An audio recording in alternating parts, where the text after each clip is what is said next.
अस्सलाम वालेकुम, मैं हूं सिकंदर अली और आज मैं आपको बताने जा रहा हूं कि मैंने टेंसेस कंप्लीट कर लिए हैं।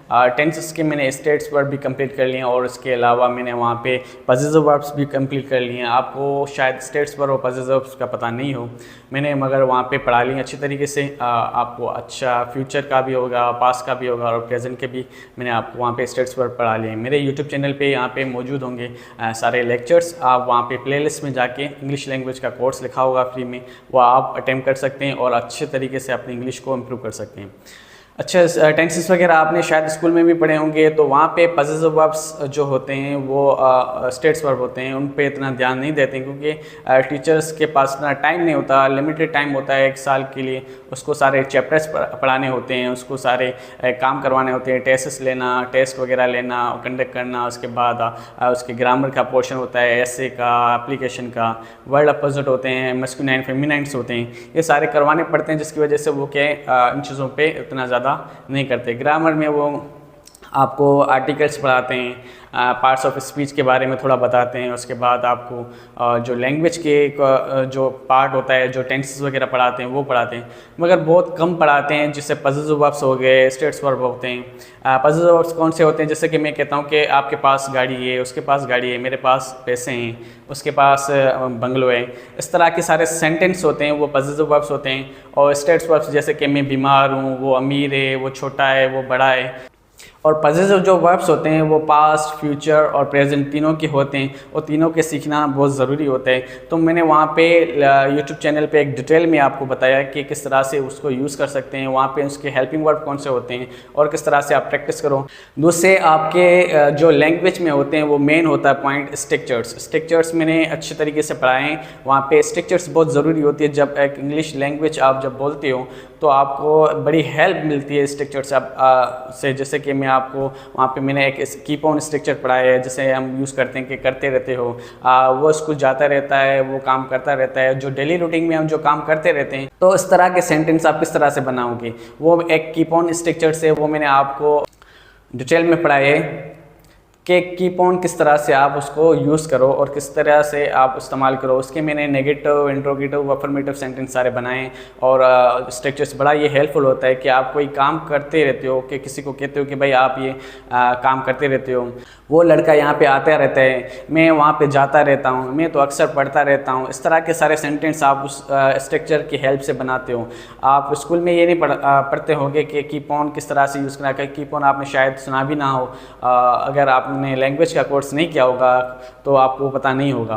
अगर आप किसी ने लैंग्वेज कोर्सेज या इंग्लिश में थोड़ा बहुत इंटरेस्ट लेता होगा, उसने कुछ डिटेल में या पास में पढ़ा होगा, तो वो शायद उनको पता हो। मगर बहुत सारे बच्चे जो होते हैं उनको keep on, sick of means तंग हो जाना। सही है, ये भी एक स्ट्रक्चर है, ये भी मैंने पढ़ाया हुआ है कि सिक ऑफ आप तंग हो जाना। मैं स्कूल जा के तंग हो गया हूँ, मैं क्रिकेट से तंग आ गया हूँ, मैं उस लड़की से तंग आ गया हूँ, मैं अपने छोटे भाई से तंग आ गया हूँ, मैं गेम खेलते खेलते तंग आ गया हूँ, मैं मोबाइल यूज़ करते करते तंग आ गया हूँ। इस तरह के सारे सेंटेंस किस तरह से बनते हैं, सिक ऑफ की मदद से बनते हैं। तो वो भी मैंने डिटेल में पढ़ाया हुआ है कि आपको सिक ऑफ का स्ट्रक्चर किस तरह से बनाना है और उसका नेगेटिव किस तरह से बनाना है, उसका अफर्मेटिव किस तरह से बनाना है। ये सारे सेंटेंस मैंने आपको यूट्यूब चैनल पे एक प्लेलिस्ट पे बाकायदगी से मैंने सारे दिए हुए। और दूसरा एक यूज टू आपका जो है बड़ा इंपॉर्टेंट स्ट्रक्चर से। यूज टू के दो यूज़ होते हैं। यूज टू का एक हेल्पिंग वर्ब के साथ यूज़ करते हो, एक as a past verb use करते हो। पास में आप पास की हैबिट शो करवाते हो। यूज़ टू है कि आप प्रेजेंट में कहते हो कि मैं इस चीज़ का आदी हूँ, मैं चाय पीने का आदी हूँ, मैं कमरे में अकेले बैठने का आदी हूँ। इस तरह के आदी होना यूज़ टू का, ये भी मैंने आपको पढ़ाया हुआ है कि आप नेगेटिव में किस तरह से बना सकती हो। एज अ फ्यूचर यूज़ कर कैसे करते हो कि मुझे आदत पड़ जाएगी, मुझे आदत हो रही है, मुझे आदत हो चुकी है। इस तरह से सारे सेंटेंस मैंने आपको यूट्यूब के चैनल पे अलग अलग पोर्शन करके मैंने अलग अलग क्लास लेके 15-10 मिनट की वीडियो होती है, तो वो देखोगे तो आपको पूरा लेक्चर समझ में आ जाएगा कि आपको किस तरह से यूज़ करना है। और मेरा चैनल किसी ने सब्सक्राइब नहीं किया हो, लाइक नहीं किया हो, तो यूट्यूब चैनल पे जाके करें, उसको सपोर्ट करें, ताकि मैं आपके इस तरह की वीडियोस आपके लिए बनाता रहूं और पूरा लैंग्वेज कोर्स का आपके लिए मैं तैयार करके वहाँ पे पेश करूं।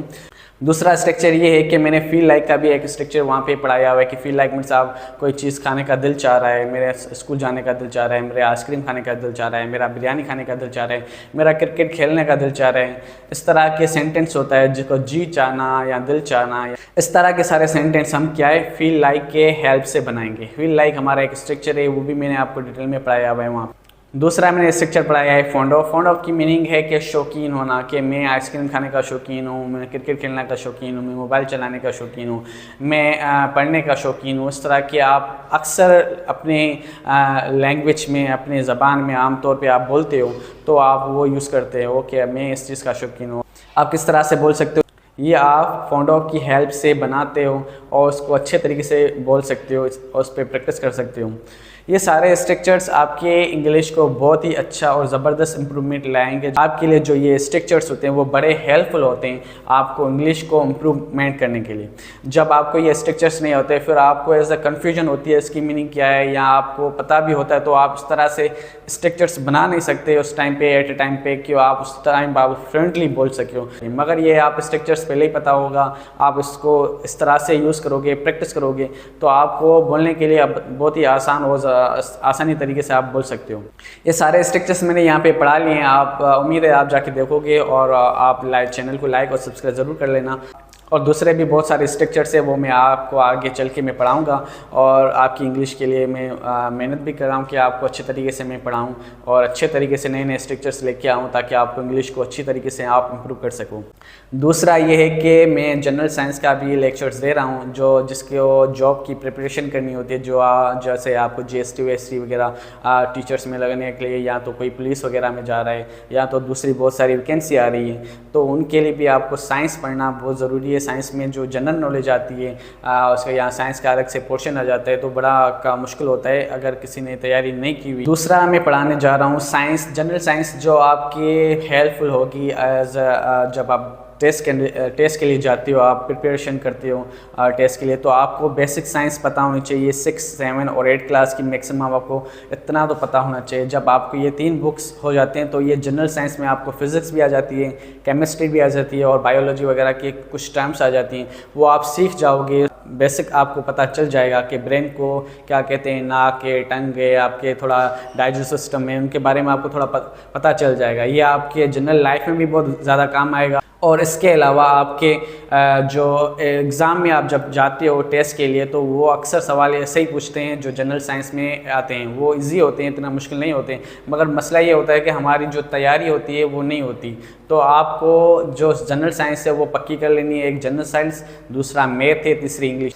ये 3 ऐसे मेन सब्जेक्ट होते हैं जो आपको पहले से तैयार करके रखना होता है, जिसके लिए आप पहले से तैयार होते हो तो आपका तकरीबन 50-60% आप पेपर निकाल देते हो।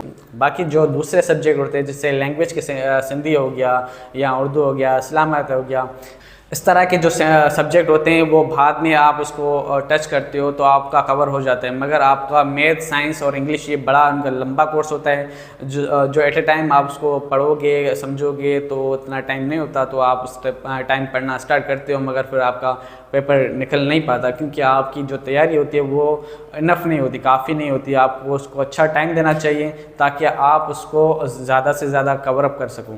और मैं मैथ के भी इंशाल्लाह जल्द के जल्द लेक्चर अपलोड करूँगा जिसमें आपको percentage, ratio, profit and loss and general जो वर्ड प्रॉब्लम होते हैं वो मैं आपको सॉल्व करके वहाँ पे अपलोड करूँगा ताकि आपको कुछ आइडिया हो जाए कि पेपर में किस तरह के सवाल आते हैं। और पेपर्स जो जॉब के लिए होते हैं वो उनके लिए ये मेन पॉइंट होते हैं कि आपको जब जाते हो तैयारी करने के लिए तो आपको परसेंटेज, रेशियो है, प्रोपोर्शनल है, इसके अलावा फ्रैक्शन है, स्क्वायर रूट से, ये जो एरिया होते हैं वो मोस्टली आते रहते हैं और यही आते हैं वो तकरीबन। आप जब उनकी तैयारी आपकी होती है पहले से तो आपका तकरीबन मैथ का भी पोर्शन आपका हो जाता है। मैथ, साइंस और इंग्लिश आप ये 3 पोर्शन कवर कर लेते हो तो आप एनी टाइम, किसी भी टाइम पे आप किसी जॉब के लिए आप तैयार हो सकते हो। और आप कहीं जॉब पे बैठते तो तकरीबन आपके उसको निकालने के 80% चांसेस होते हैं। आई होप आप लोग इस चीज़ को समझ सकोगे और आप अपनी लाइफ में थोड़ी मेहनत करके अपनी लाइफ को इम्प्रूवमेंट करोगे। नया साल आने वाला है, इस चीज़ नए साल में आप इंशाल्लाह ये करना स्टार्ट करो और अपनी लाइफ को थोड़ा इम्प्रूव करो। यहाँ पे वीडियो मैं ख़त्म करता हूँ। इंशाल्लाह मेरी ये वीडियोस आप पे आती रहेगी। तब तक के लिए अल्लाह हाफ़िज़।